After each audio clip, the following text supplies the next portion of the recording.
People don't just fall for looks, status, or money. They fall for how you make them feel. If you can make someone feel alive when they talk to you, if your conversations give them something they don't get anywhere else, they'll crave more of you without even realizing why. Think about it. Why do we binge watch certain shows? Why do we keep checking our phones for that one message? Because it triggers something inside us. Excitement, curiosity, the thrill of the unexpected. When you create those emotions in your conversations, you become irresistible. The mistake most people make is thinking that being available, replying instantly, or always being there is what keeps someone interested. But the truth is, interest grows in the space between interactions. It's not about constantly talking. It's about making the moments you do talk count. You don't need to be the most talkative person in the room. You don't need to have the best stories. What you need is to make the person on the other side feel something every time they engage with you. One of the easiest ways to do this is through playfulness. Playfulness isn't about cracking jokes all the time. It's about keeping the energy light, unexpected, and engaging. It's the difference between saying, "How was your day?" and "If today had a theme song, what would it be?" See what happened there? The first question leads to a dead-end answer. The second one opens up a world of fun possibilities. It invites someone into a space where they feel excited to respond. People don't want a transactional conversation. They want to experience something. You know that feeling when you're talking to someone and the conversation just flows? That effortless rhythm where time disappears and you're just in it. That's not an accident. That happens when you lead the conversation into emotional spaces instead of logical ones. Facts don't create connections. Feelings do. If someone tells you they had a stressful day, don't just say, "That sucks." Instead say, "If I were there, I'd have kidnapped you for an emergency ice cream run." Suddenly, they're picturing that moment with you. And it brings a smile. That's how you create addictive conversations. You take someone out of their current world and into your world where things are a little more fun, a little more exciting, a little more unexpected. Another crucial part of this is intrigue. If someone knows exactly what you're going to say every time, they don't feel the need to check in. But if they never quite know what's coming next, if there's always a little bit of surprise in how you respond, they start to associate talking to you with something they look forward to.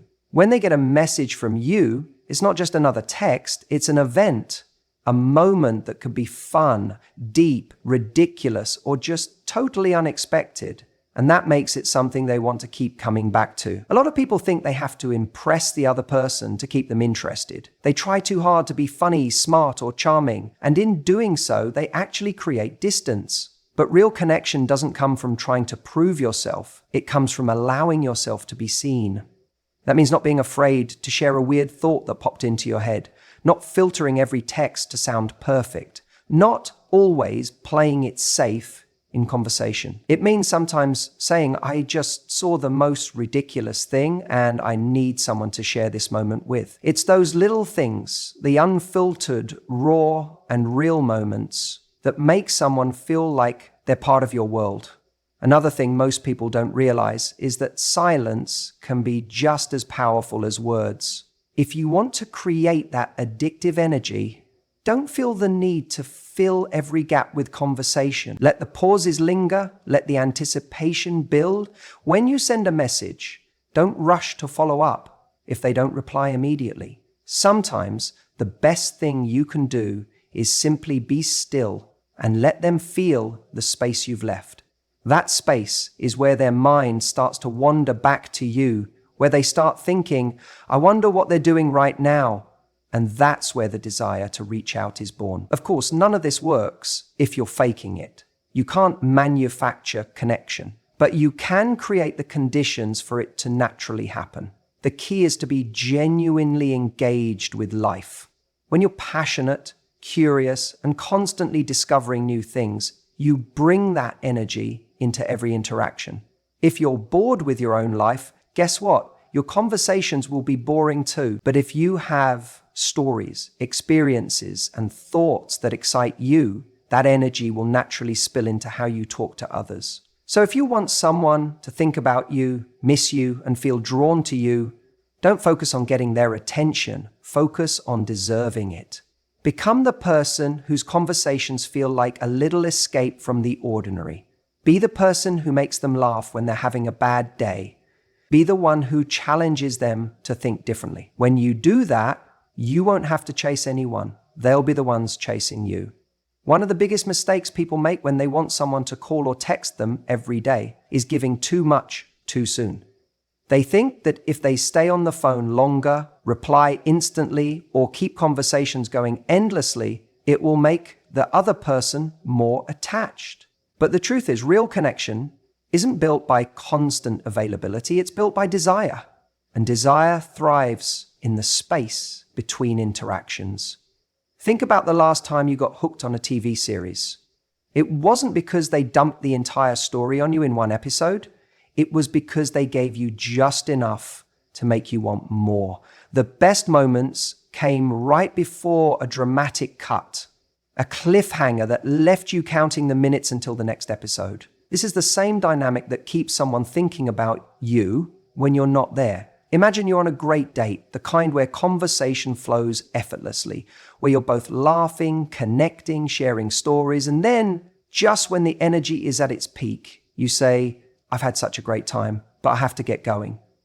You don't drag it out, you don't wait for things to die down. You leave while the energy is still electric. What happens next? They're left with that feeling of excitement lingering in their mind, and they can't wait to see you again. That's the magic of leaving someone wanting more. People don't miss what they have unlimited access to. If every time they text you reply within seconds, or if every call turns into a 3-hour marathon, they start taking your presence for granted, not because they don't like you, but because you haven't given them the chance to miss you. Think about your favorite meal. If you ate it every single day, after a while, you get used to it. You stop craving it because it's always there. But if it's something you only get on special occasions, suddenly it becomes something you look forward to, something that excites you, something you truly appreciate.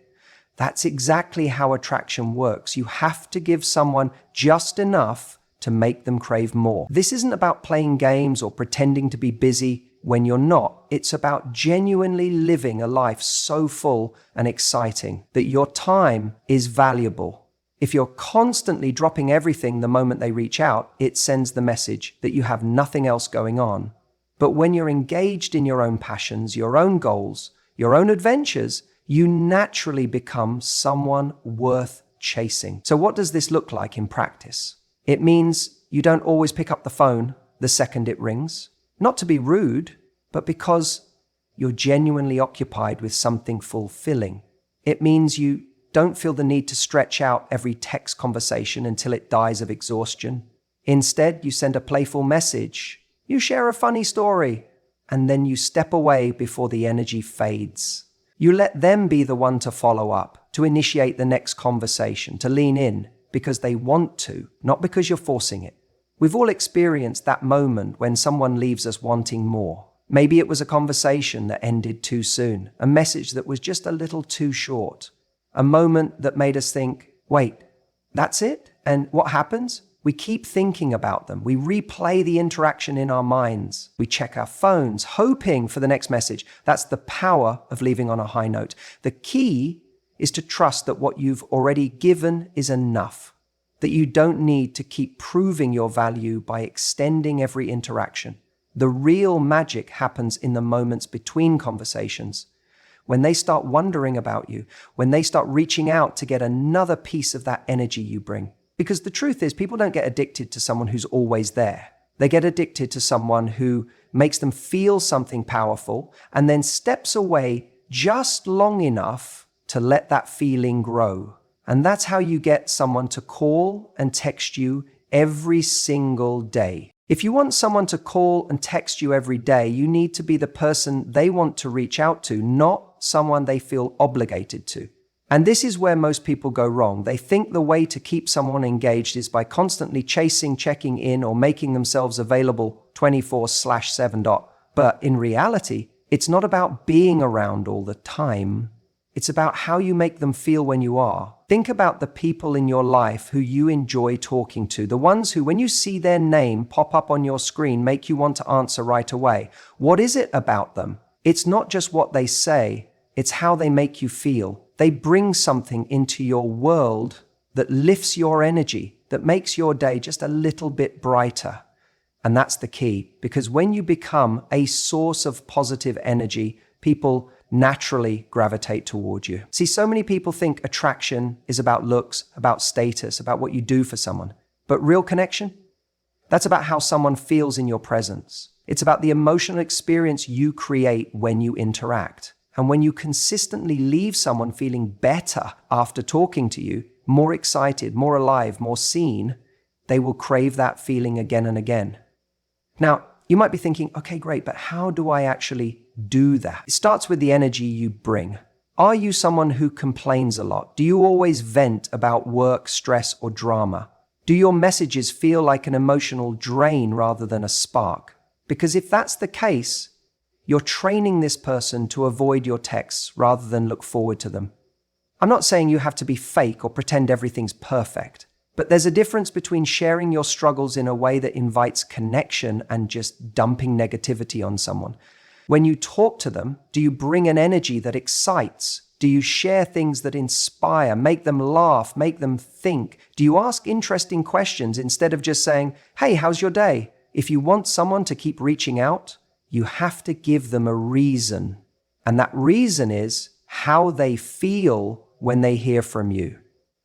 There's something powerful about being the kind of person who notices the small things, the way they phrase something in a text, a little change in their tone, a detail they mentioned last week that you bring up again. When you show that level of presence, that attention to detail, it makes them feel special. And the more someone feels seen by you, the more they'll want to keep you in their life. But here's the part most people forget. You have to be the source of positive energy in your own life first, because you can't fake this.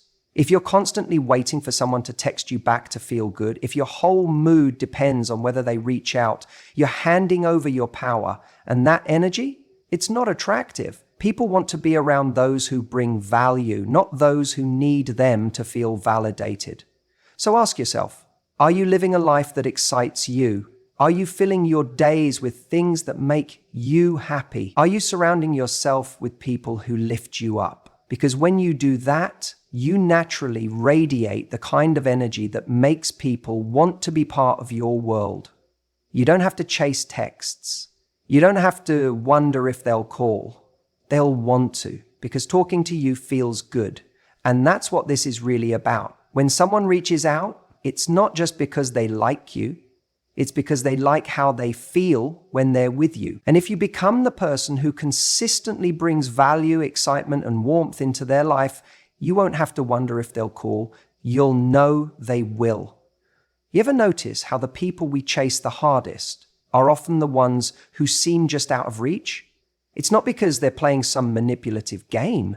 It's because they understand something fundamental about human nature. We value what isn't always readily available. And this is where most people go wrong in dating. They think that the more effort they put in, the more text they send, the more availability they offer, the more someone will reciprocate. But in reality, it often does the opposite. It takes away the intrigue. It makes the whole dynamic predictable. And what's predictable quickly becomes boring. The secret isn't in ignoring someone, nor is it about playing mind game. It's about understanding the natural rhythm of attraction. When someone puts in effort, when they text, when they call, when they make plans, you match their energy. But here's the key, you add a twist. Instead of overwhelming them with attention, you respond with just enough enthusiasm to show you're engaged, but not so much that it removes all challenge. See, when you mirror their effort, you create a sense of balance. If they send a text, you reply. If they ask to see you, you make an effort to be there. But here's what most people don't do. They don't leave space. They don't allow for the other person to wonder, to anticipate, to miss them.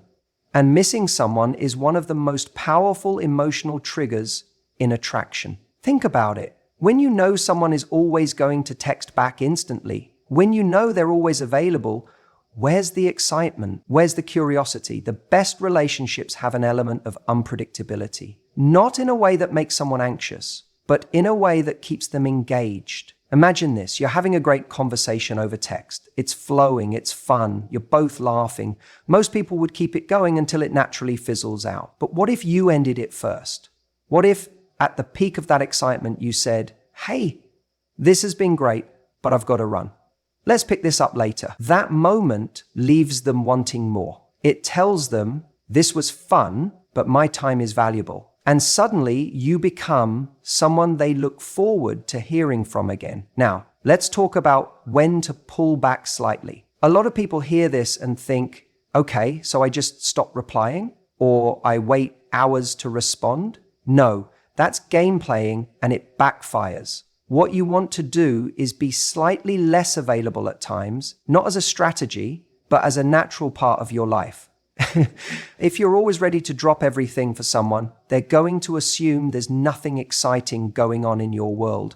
But when you have a life you're actually engaged in, when you're genuinely busy, when you've got things that fulfill you beyond this person, that's when they start thinking, wait, what's going on in their world? Why aren't they texting me all day? I kind of missed them.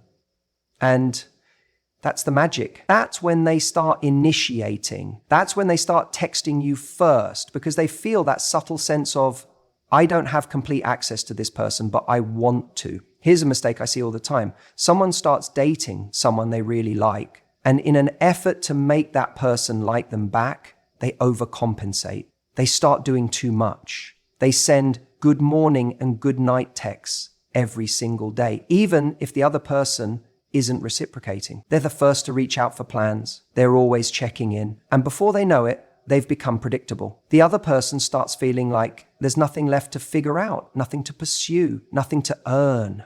Now, don't get me wrong. I'm not saying you should never initiate. I'm not saying you should sit back and wait for someone else to always make the first move. That's not what creates a strong connection either. What does, however, is making sure that when you give, you're also receiving. If you're always the one texting first, pause and see what happens when you don't.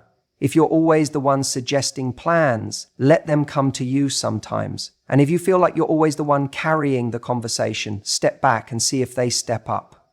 And here's the thing, if they don't, that tells you everything you need to know. When someone is genuinely interested, they want to keep the dynamic alive. They want to be the one reaching out. But they won't do that if you've already made it so easy that they don't have to. People invest in what they feel they have to work for. It's just how we're wired. Think about the last time you really wanted something. A job, an opportunity, even a product you were excited about. You probably put in effort to get it, right?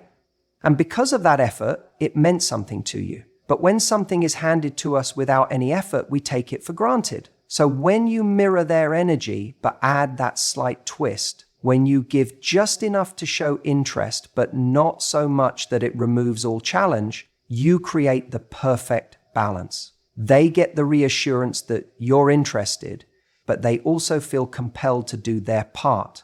And when they do, that's when you know you've sparked something real. So if you want them to call and text you every day, stop making it so easy. Give them something to miss.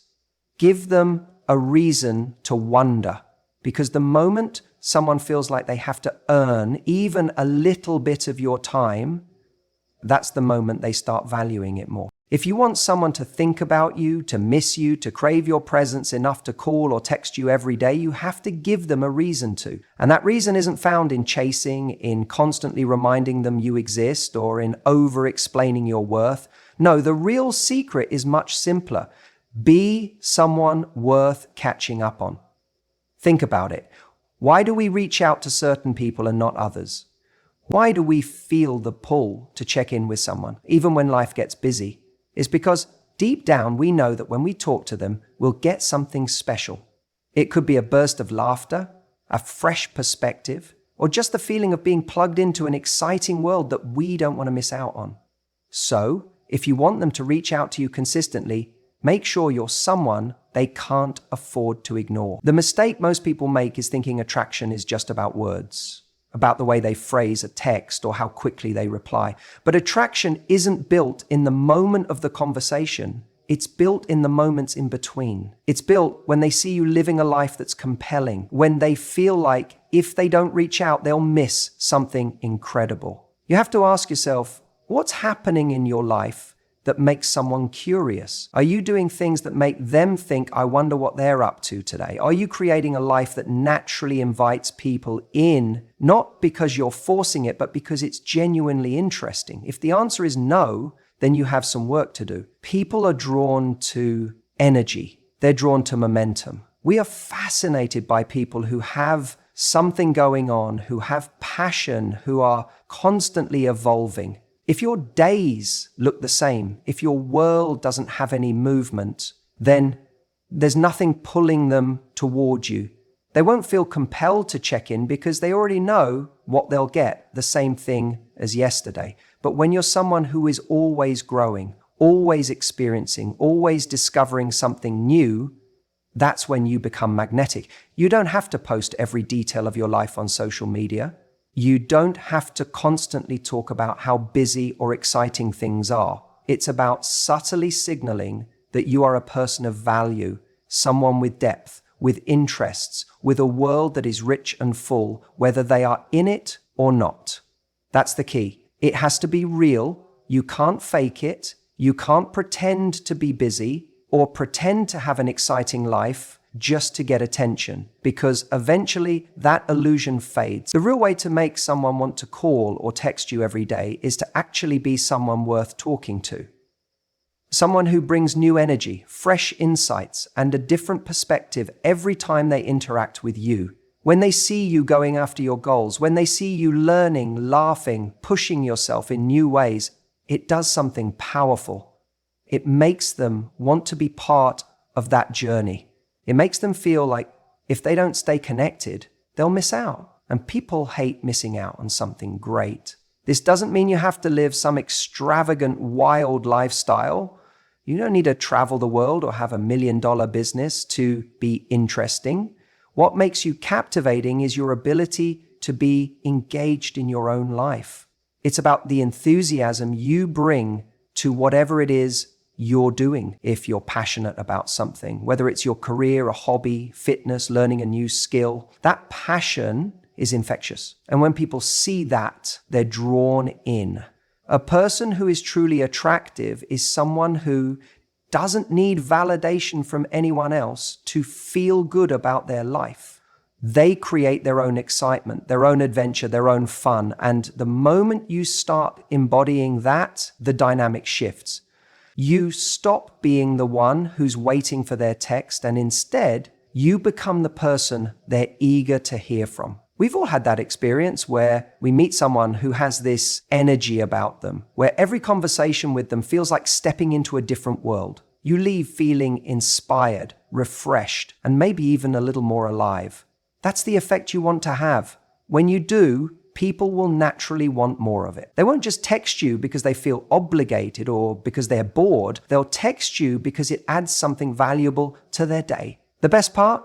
When you truly embrace this mindset, you stop worrying about whether or not they reach out because your life is already full. And ironically, that's when they start calling and texting even more because they can feel it. They can feel that you are in motion, that your world is growing, and they want to be part of it. So don't wait for someone else to bring excitement into your life. Create it yourself. Become the kind of person who is genuinely worth catching up on, and watch how quickly they start chasing you. You know what makes someone irresistibly drawn to you? It's not just how much attention you give them, but the way you make them feel when they're around you. And the secret? It's making them feel special without making them feel like they're your only option. Let's talk about this, because this is where so many people get it wrong. They meet someone they really like, and suddenly that person becomes their entire world. Every text is analyzed, every call anticipated like it's a life-changing event. They start adjusting their schedule, their energy, their whole demeanor around the hope that this person will call, will text, will want to see them. And what happens? That person stops feeling excited. They stop feeling drawn in. because they don't feel like they've earned your attention anymore. It's just freely given. See, attraction isn't just about being liked.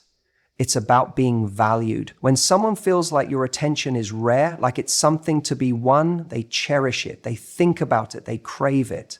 But the moment they feel like they have your undivided focus, without any effort on their part, the dynamic shifts. Your value in their mind drops. Think about the people you've been drawn to the most in your life. The ones who kept you on your toes, the ones who had their own lives, their own passions, their own energy that didn't depend on you. When you were around them, you felt special, but you also felt like they were a prize. That's the balance you need to create. So, how do you do this? First, you stop putting them at the center of your universe. Your time is precious. Your energy is valuable. That means you don't answer every text the second it comes in. You don't jump at every opportunity to see them. Not because you're playing games, but because you genuinely have things going on that are important to you. When they see that you're busy, when they notice that you have passions and people in your life outside of them, they start to feel something crucial: respect. And respect breeds attraction. The next thing, you give them attention in a way that feels intentional, not desperate. See, a lot of people think that being available 24/7 is what makes someone feel wanted, but it's not. What makes someone feel truly special is when they see that your time is limited, yet you choose to give them a piece of it. When they know that you could be anywhere, doing anything, and yet you're choosing to engage with them in this moment, that's powerful. That's where connection deepens. And here's the key. You're not withholding affection or playing hard to get. You're simply showing that your life is full, that you're someone worth keeping up with. When they realize that your presence in their life isn't a given, but something they need to nurture, they start putting in the effort. They start calling. They start texting, because suddenly you're not just an option, you're an opportunity. But here's where people mess it up. They take this idea and swing too far in the other direction. They start acting distant, unbothered, unavailable to the point where the other person just gives up. That's not what this is about. It's about balance. It's about making sure that when you're with them, when you're talking to them, you make them feel incredible. You make them feel seen. You make them feel like they matter. But then, when you're not with them, you go back to living a life that's so rich, so fulfilling, that they can't help but want to be a part of it. And here's something people forget. Attraction isn't just about desire. It's about uncertainty. It's about a little bit of mystery, not in a manipulative way, but in a way that keeps the energy exciting. If they always know exactly when you're going to text, if they can predict every move you're going to make, there's no anticipation. And anticipation is what keeps people engaged. It's what makes someone check their phone hoping to see your name pop up. It's what makes them think about you when you're not around. So don't be predictable. Don't be overly available. Don't make them feel like they're the only thing going on in your world. Instead, make them feel like they've found something rare, something they don't want to lose. Because when you do that, they won't just want to call and text you every day. They'll need to.